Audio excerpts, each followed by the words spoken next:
Man, I really enjoyed this reunion special of the haves and the have-nots.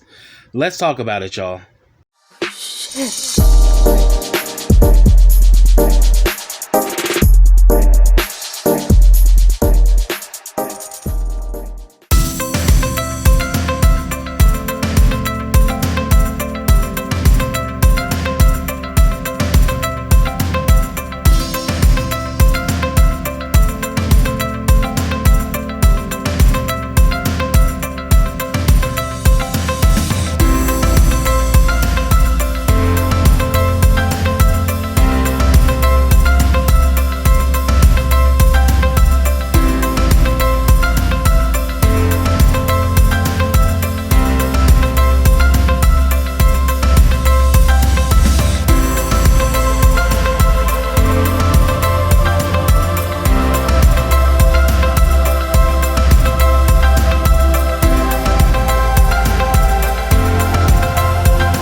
Hey, what's up, everybody, and welcome back to KRSTV. This is your boy, Kenny.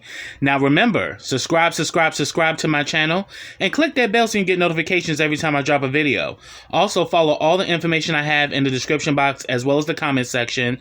Also, like this video, comment on this video, and share this video.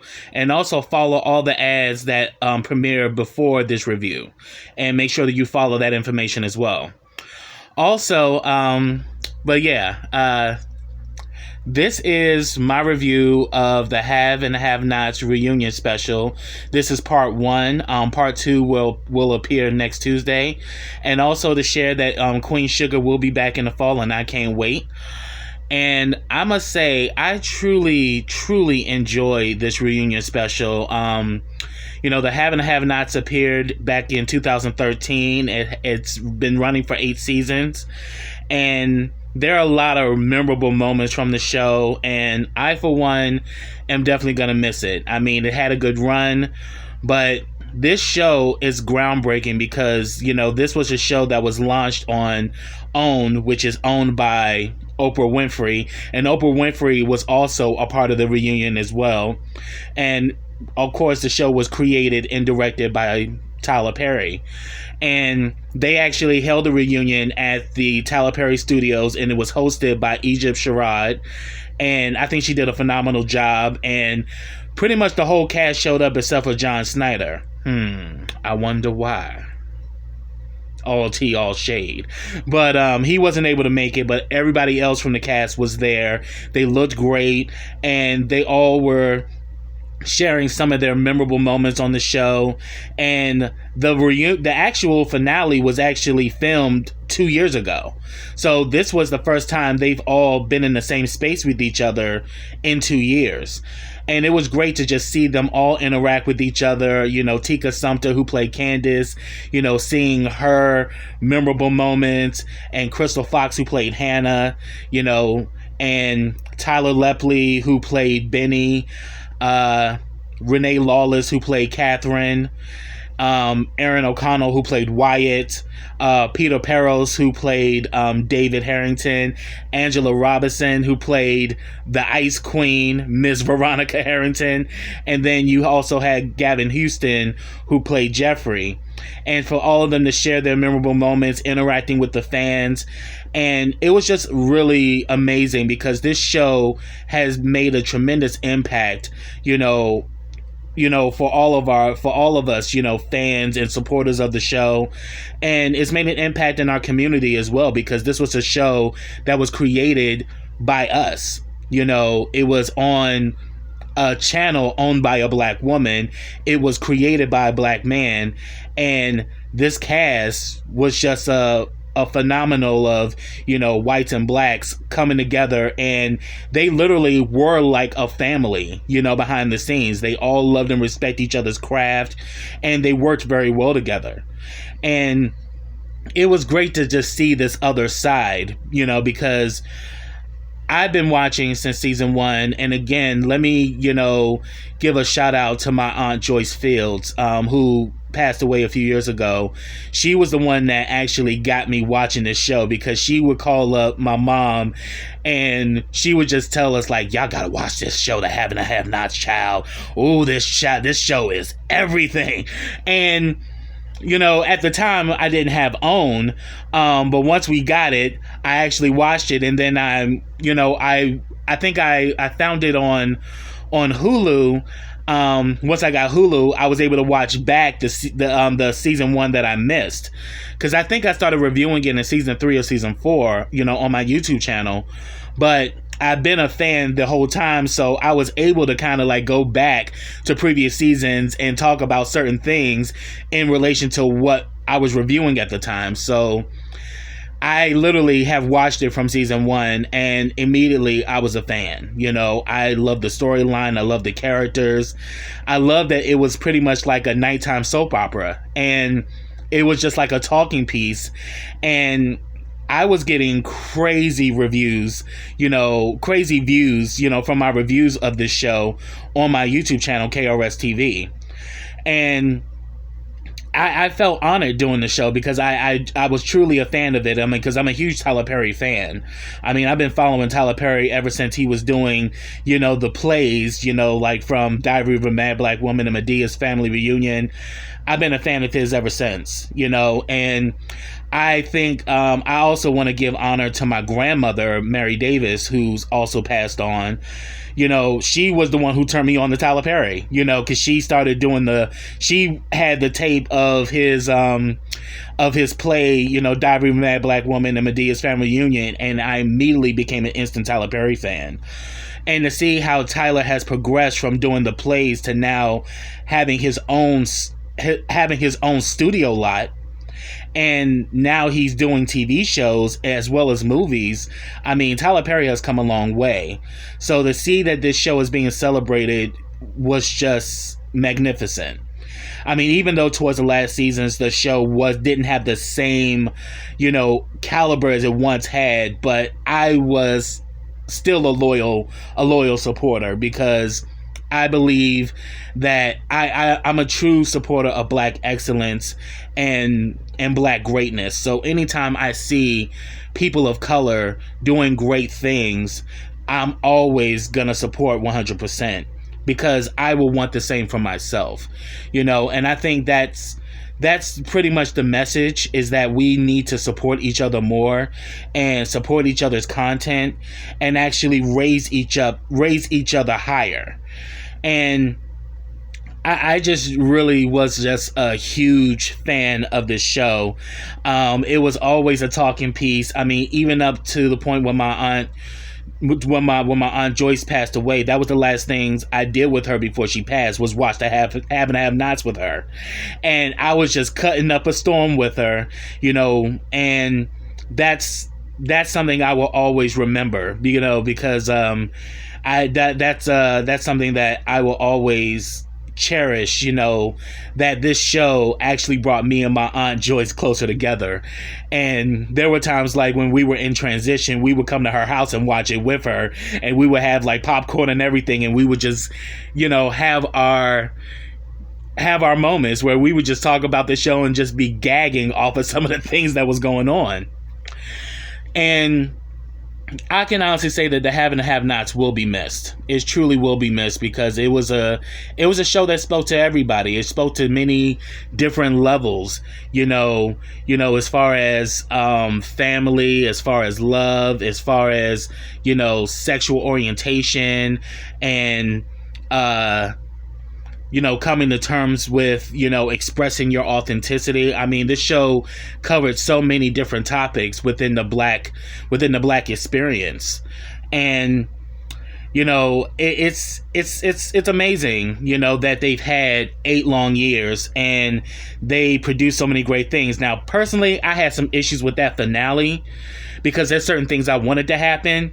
But I'd want to shout out to all of my fans and all of my followers who commented on all of my Have and Have Not reviews.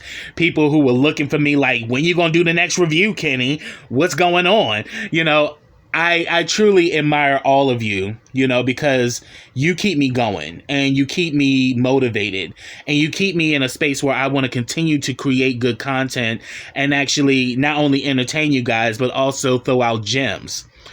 And there's going to be more, coming for KRSTV. I know I've been kind of, gone for a while, and it's because I'm going through some changes, and I'm working on rebuilding my channel to take it to another level and to create even better content that will actually not only speak to everyone, but will also I want to have content that actually uplifts and empowers, people as well. So I think my role in my life as being a light bearer, I really want KRSTV to showcase who I truly am, because KRSTV is my initials, but I got another acronym for KRSTV, and that's kindness really steers the vessel.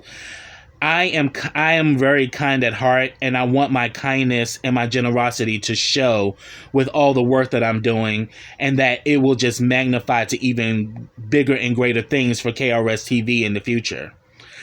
But I truly thank all of my followers who hit me up about the have and the have nots, or hit me up about the Oval, or hit me up about other content. I truly admire you guys, and I truly thank you for all the love and support you've given me. And I truly admire, because I've even interacted with some of the cast while doing the reviews. And I can honestly say I'm a huge fan of all of these characters, and as well as these performers. I mean, I think they did great work. I mean, even when I was like going off on the screen cussing out their characters, I always had love for them as performers and as actors and as entertainers. I think it was a phenomenal cast of people. I think they all brought great quality to their characters, and it's something that will go down in history. People may disagree with that, but for me, I think I'm accurate on that. I mean, there has never been a show like this, so I think that's what made the show so great, because there was never a show like this before this show came on, and I think it's groundbreaking in its own right. And I think, they have a loyal fan base that even though now that the show is gone, they're not going anywhere. They're still going to be, hosting parties where they're going to be watching from season 1 to season 8. So it's kind of like that. I would kind of put it somewhat in the same category as like the Cosby Show. Like, the Cosby Show is a show that will live on, based off of the fact that it was a show that represented, people of color, and the Have and Have Nots is another show that resonates with that, and I think it's iconic in its own right. Now, don't get me wrong, I'm not saying it's just like the Cosby Show. No, that ain't what I'm saying. What I'm saying is the impact, that it's had on our community, it will live on. And I can't wait to see what happens in part 2. But get down in those comments and let me know your thoughts about this reunion special and your thoughts about the show. I mean, my reunions, my finale, my series finale video that I did, oh, trust and believe, they was getting live and active up in those comments. And I really enjoyed hitting everybody back up, because everybody was pulling up some great points. I mean, because, for example, I was in my review, I pretty much said that I felt that I didn't want Candace to die. But then one of my followers was like, oh, she deserved to die. I mean, think about all the things she did. And she brought up that whole situation with Amanda. And that totally brought me back to life. I'm like, yeah, she did do some fuck shit with Amanda. She sicked her onto that professor, and she knew that this professor was very devious in how he went after women. And then next thing you know, we see him raping Amanda, and Candace literally kind of told her, you need to get over this. Like, really, bitch? So you know that this dude was notorious for this shit, and yet you put her in harm's way. So I think when Jim finally went after Candace, it was like a buildup of all the stuff that she's done over the years. And you know what they say, like when you actually do evil shit and you put bad energy out into this world, the chickens come home to roost. And unfortunately, that's what happened with Candace. You know, Candace did have a lane to go down, but her past came back to bite her. And I think that scene where, War and Erica and Little Quincy and Big Quincy and Oscar showed up, I think that was like the tall tale sign that, yeah, Candace was going to die. But yeah, I truly enjoyed this.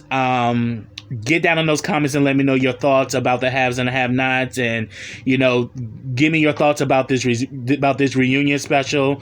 Again, there will be a part 2 coming out next week, and I will definitely do a video about that. So get down in those comments and let me know your thoughts, and I truly appreciate all of you. So until next time, everybody, take care.